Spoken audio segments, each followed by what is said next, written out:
Hello and welcome to Super Great Kids Stories, wise tales from storytellers around the world, which will make you laugh and sometimes cry. Recommended for ages 5 to 105. I'm Kim and I love stories. Hello, Super Great Kids, and how are you? I hope you're having a happy holiday. I'm pleased because we have a story from Japan this week. Japan is a beautiful country in East Asia. It's a string of islands with lots of mountains and some volcanoes. Japanese people eat a lot of rice, fish and vegetables, delicious and healthy. The story this week is about kindness and badgers. I met a badger recently, early one morning when I was running in the woods. I don't know who was more surprised as he waddled up the path, me or him. Badgers in Japanese folk tales are often shapeshifters. That means they can shift or change themselves from being a badger into something else. Before we hear the story, can you have a think about what you'd like to change yourself into? Can you remember Loki, the Norse trickster who changed himself into a horse to trick the giant who was building a wall? Or the ogre in the story Addy and the Zimwi, who turned himself into an eagle and flew away?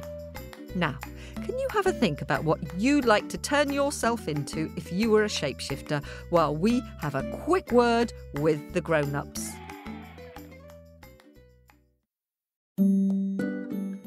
Well, hello there, grown-ups and Super Great Kids Stories fans.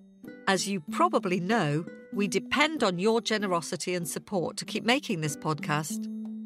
If you subscribe and join the Owlets Club, you'll get access to all sorts of lovely extras like subscriber-only episodes, early and ad-free episodes, as well as a newsletter from Story Owl, word puzzles, book recommendations, and film footage of our live shows. To support Super Great Kids Stories and join the Owlets Club, just click subscribe in Apple Podcasts or visit patreon.com/Super Great Kids Stories.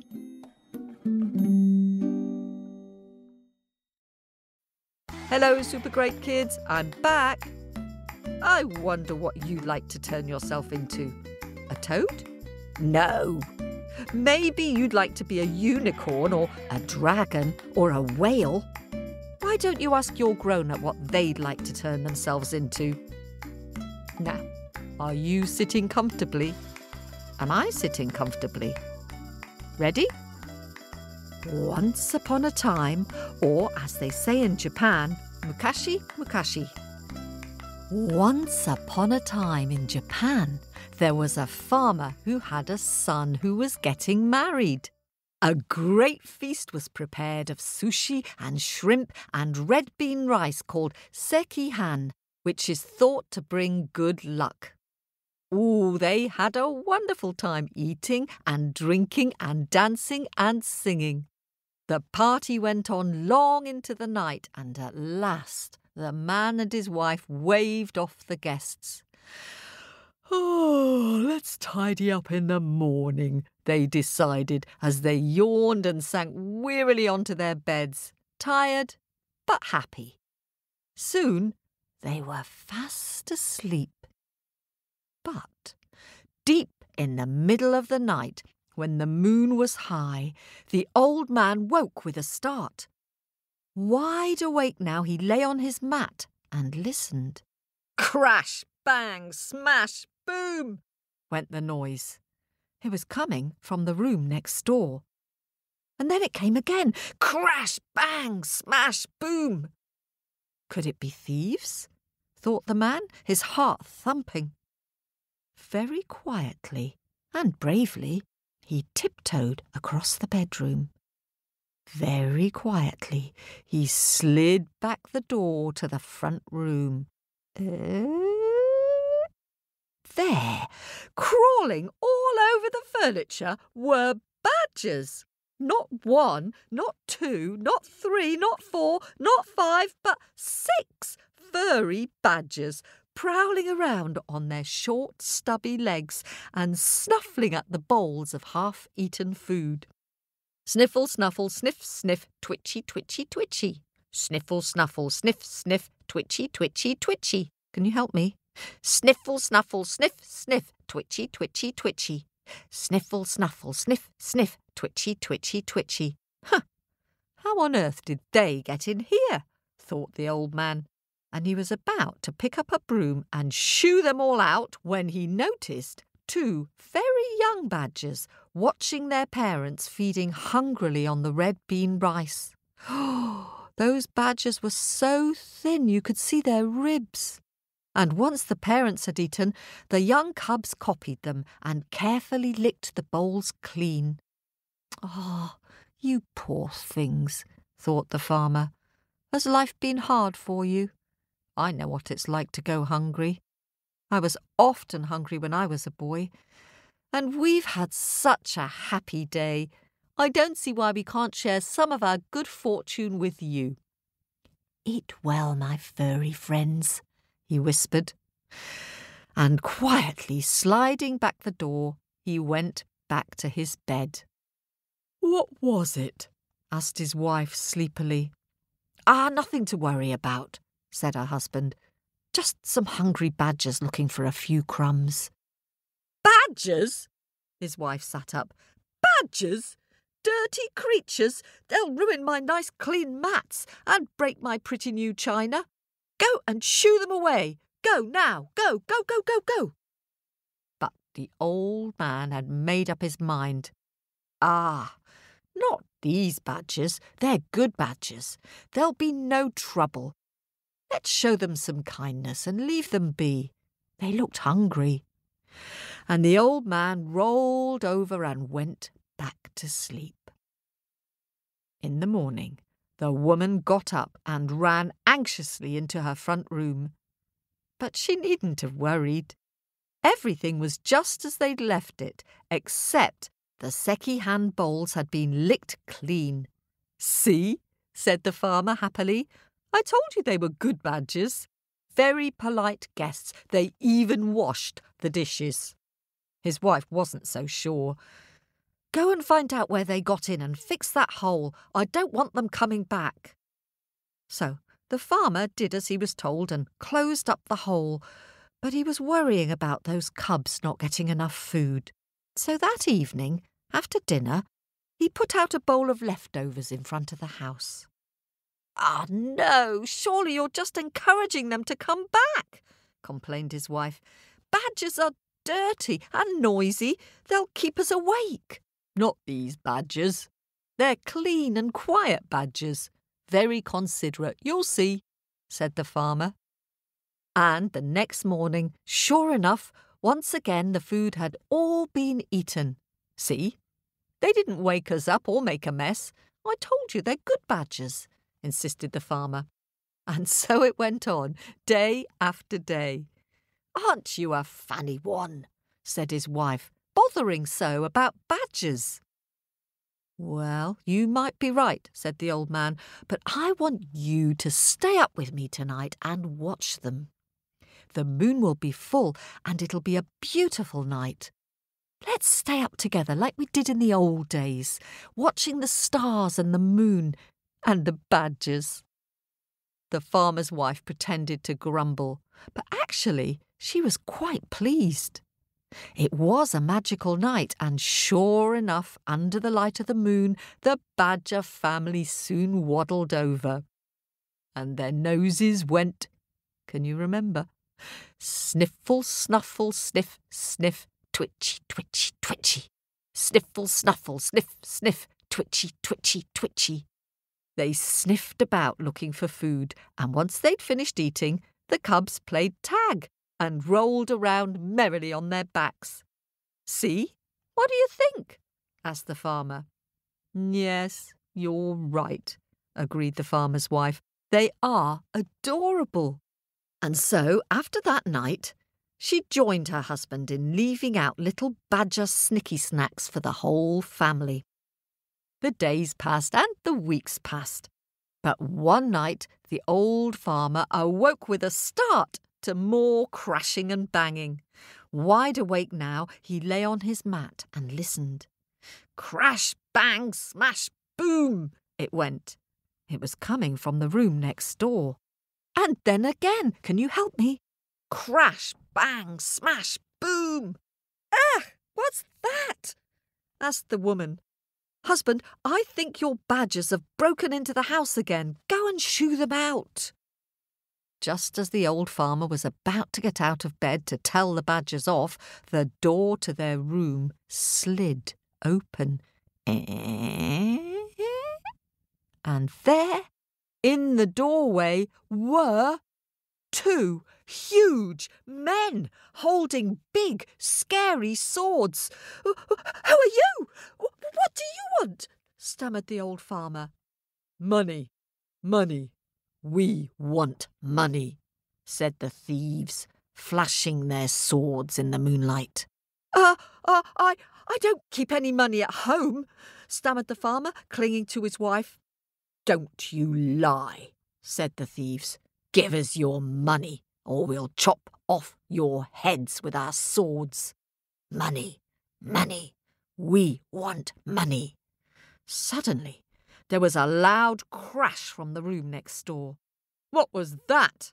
Asked one of the thieves, looking round as loud footsteps approached. Thump, cur, thump.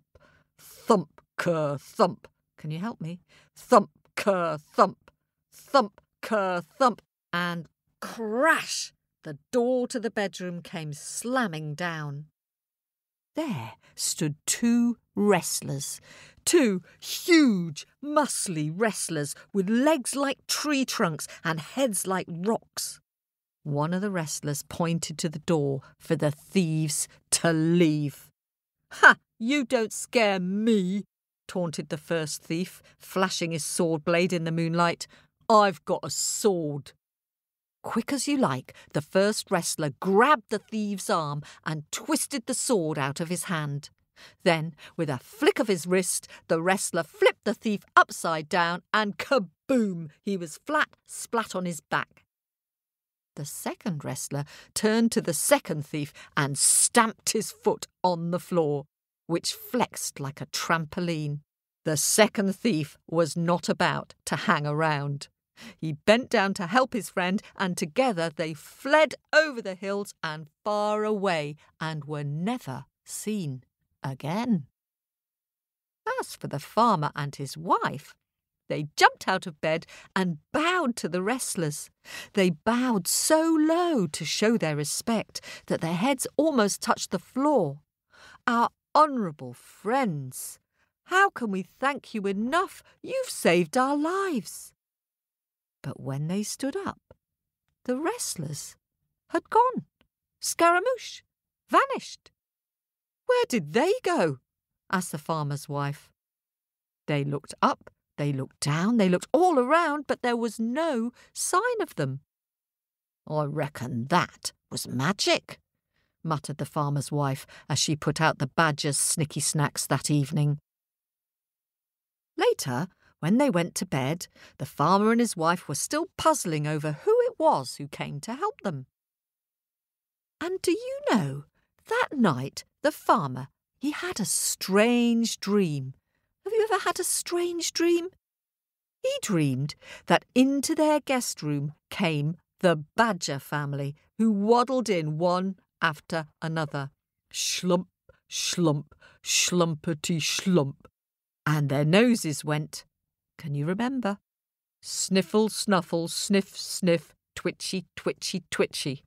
Sniffle, snuffle, sniff, sniff, twitchy, twitchy, twitchy. Then the oldest badger stepped forward.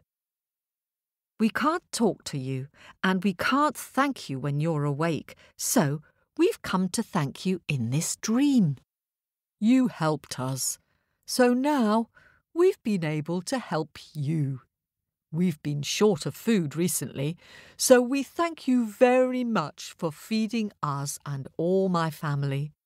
Ah, 'tis nothing, said the old farmer in the dream. No, it's not nothing, said the badger. "You helped us, and that was why we wanted to help you." "Oh, so it was you who came to protect us from the thieves?" asked the farmer's wife, amazed. "Yes, we can shift into many disguises," admitted the badger proudly. "A wrestler is one of my favourites. And you can be sure that from now on, one of us will always be there guarding you.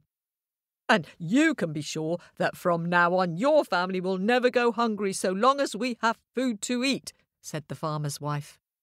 The badger bowed deeply. "Now, to mark this happy occasion, my children would like to dance for you," said Mr. Badger, and he began to drum on his tummy. "Coochie, coochie, coochie, kara, kara, kara, hop! Coochie, coochie, coochie, kara, kara, kara, hop!" At that signal, his children began to sing and dance a little dance, similar to the dance at the wedding. Suku, suku, suku, dom. Suku, suku, suku, dom, dom, dom. Hoopsa, hoopsa, hoop. Then, with a bow, the badgers put their noses to the ground and waddled out of the dream. The next morning, the old farmer could not wait to tell his wife about his strange dream. "Such a strange dream I had," and he told her all about it. "Well, well, well," said his wife. "Your strangeness must be catching, because I dreamed exactly the same dream. Now, how is that possible?" And they both laughed at the magic of it all. So, every night after that, the old farmer and his wife left out some tasty snicky snacks for the badgers. And on cold, dark evenings, when they saw a shape a bit like a rock sitting outside their front door, they'd take out some hot green tea, because they knew that was no rock, but a kind badger in disguise. And do you know, they were never bothered by thieves ever again. And as for the badgers and the farmer and his wife, well, I'm pleased to be able to tell you that they all lived happily ever after. And that is where that story ends. Snip, snap, snout. That story is out.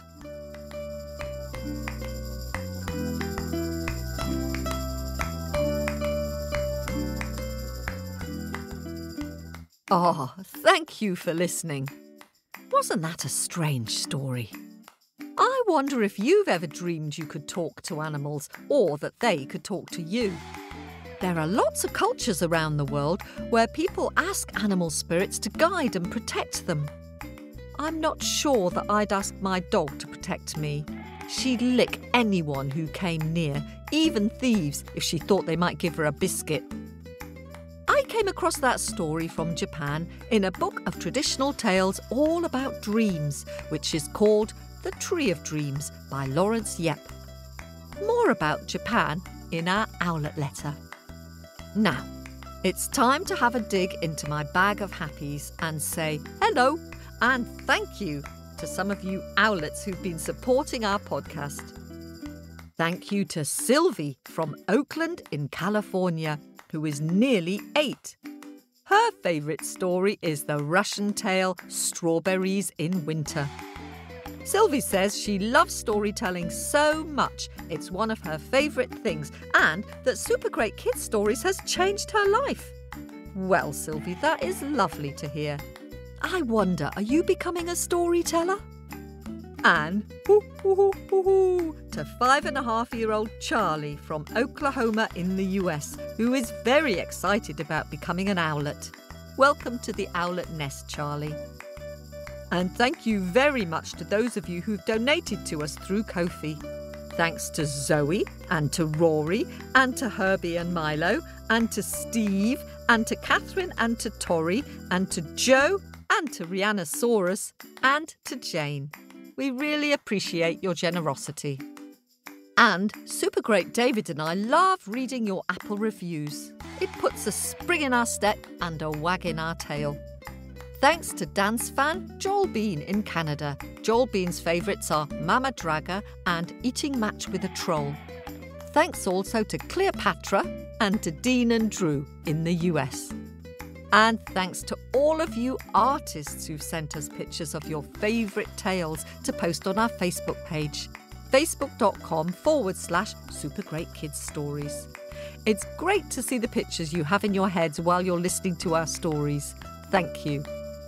This week we had pictures of dragons and the fox and the crow and crabs and billy goats and lions and tigers and monkeys and ogres and ghosts and, of course, Baba Yaga.